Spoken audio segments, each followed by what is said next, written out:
Guess what time it is? It's time for small potatoes. Where we give you a naughty tease of our latest Patreon episode. Be sure to subscribe. Links are in the description. We're not even talking about a rough neighborhood, a dark alley in the middle of the woods. We're talking about a university campus. Wanting to remove women from university campuses insinuates that women are the problem in this issue, and they're not. And if you share and agree with the mentality of the person who wrote these tweets, your mentality provides 0% effectiveness in providing an actual practical solution to this issue.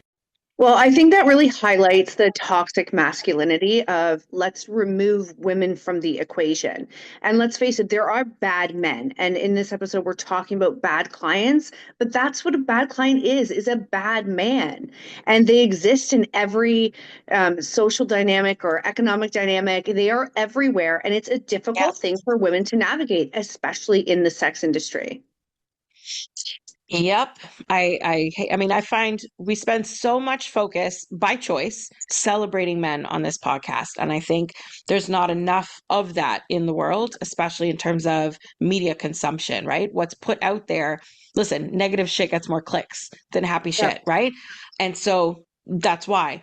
But you don't have a bad client who's a good man. It's Right.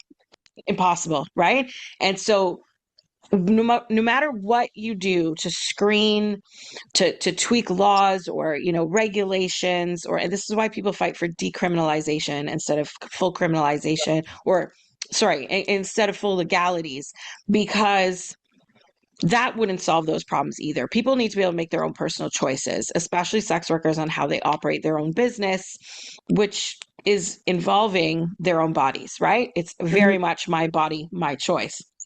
And yet, it takes one bad John, one bad client that can end a sex worker's career, that can end a sex worker's life, that can change her health and well being, her mental health permanently. When we say it is a risk, it is no different than other types of high risk jobs. A cop getting shot on duty, if it's a matter of, construction workers risking heights and falling off a, skyrock. Why am I losing my words? Skyscraper, like a big ass tower, and like all the things. Listen, if you're scooping scallops off the bottom of the ocean or trying to put out fires in oil fields, or you're a soldier, you're risking your life all the time. But those people have things in place that help add to their worker safety. They even get workers' compensation if there's a problem. Sex workers often get thrown in prison for what they do. Right. So, this is often why sex workers don't report a bad John. And the law puts us in this bubble, in this vacuum of legal legitimacy, and puts us in a shadowy gray area, sometimes literally in the shadows.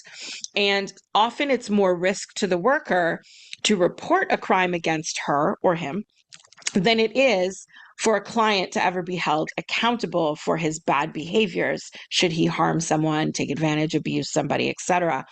And I love the the lunacy of the thought of let's not let women go to co-ed universities because men can't control their desire to grape people. Right. And yet, as he said, it's as if thinking that only happens. I mean, that happens at a bar, that happens in a street, that happens in people's homes. Like, it's not about university, and it's not about a co-ed living circumstance. That's insane. I think his comparison of child abuse is very prevalent and just as lunatic to think. I mean, most of those harms come from people in the home. Like, let's be serious. Mhm. It's crazy to think that that's the problem. The problem is the abuser. The problem is always the abuser. And so create things, systems, support systems, legal constructs that allow a worker to report harms against them, for them to be proper consequence for those that harm them, for you to be able to call law enforcement or any regulatory agency. We are very blessed to be in a business where we are licensed and legal because we can call law enforcement, because we have that leg to stand on. And yet a lot of their enforcement and inspection on us, a lot of the bylaws and laws in this country that we operate under actually don't prevent harm. They Right. actually allow a lot of it to happen. It can add to the risk. We sometimes choose to break a bylaw to increase safety, and that will Mhm. always be a choice that we will decide Yeah. to do. And that goes, I think, for almost every parlor in this city, at least, whether they're high end, low end, or in between. Because why on earth would you not? Why would you risk someone's safety and not put a lock on a door or a camera in a lobby or like simple things that are modern everywheres? I mean, people have Mhm. ring doorbells in their home nowadays, and yet technically our bylaws don't allow us cameras.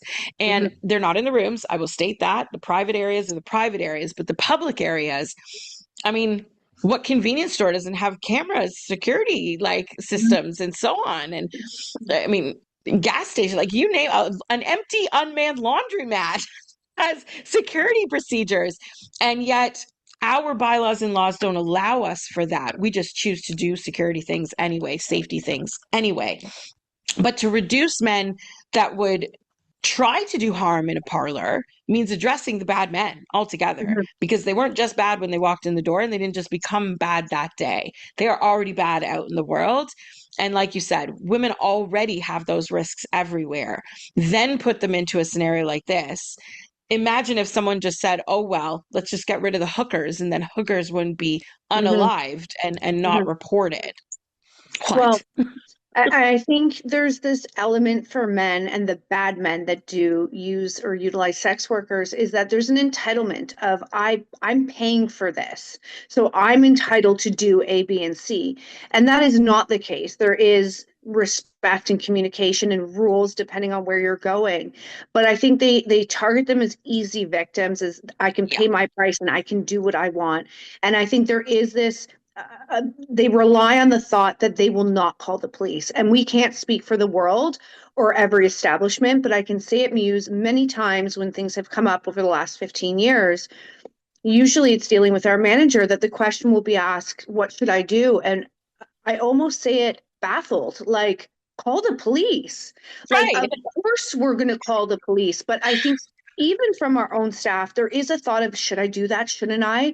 And that right. is what keeps people in the shadows. Absolutely not. Someone did something wrong that's illegal. We call the police, just like anybody else would. And you have to really just wrap your brain around that instead of being the victim of men that assume you will take being a victim. Absolutely.